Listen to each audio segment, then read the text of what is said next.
Дорогие сябры, віншую вас з нашым нацыянальным святам над святамі, пунктам адліку беларускай незалежнасці, 100годдзям абвяшчэння Беларускай Народнай Рэспублікі. Прайшоўшы 100гадовы цыкль, мы можам пачынаць наступны, з тым, каб свядома і асэнсавана рухацца наперад у будучыню. І гэта будзе магчыма, калі мы усвядомім і асэнсуем, ацэнім і засвоім гэтую першую падзею новай беларускай дзяржаўнасці. Бо ўсё пра мінулае стагоддзя Беларусь пражывала, ды так і не пражыла 1918 год і наступныя гады БНРаўскага змагання за краіну. Акупацыі, падзелы, пакутныя спробы дамагчыся міжнароднага прызнання і самотная веліч герояў сярод насцярожанага чакання мас. Вось цяпер мы аддаем пашану нашым героям БНРаўцам, якія па сутнасці былі галоўнымі абліччамі Беларусі праз усё пра мінулае стагоддзя.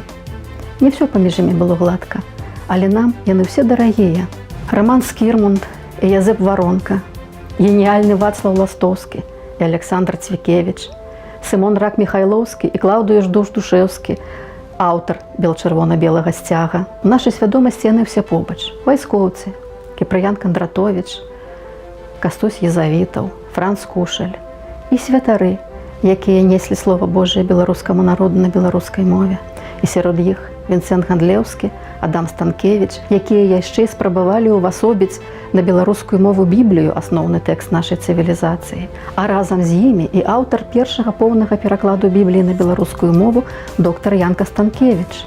Побач з братамі-мыслярамі Антонам і Іванам Луцкевічамі філолагі, літаратары, паэты Браніслаў Тарашкевіч, Язэп Лёсік, асацыяваныя з БНР Янка Купала і Владзімір Жылка, радная БНР Зоська Верас, славутая змагарка, пакутніца Ларыса Геніюш.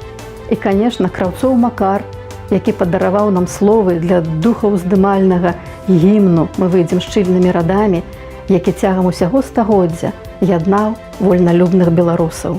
Няхай жыве магутны, смелы наш беларускі вольны дух.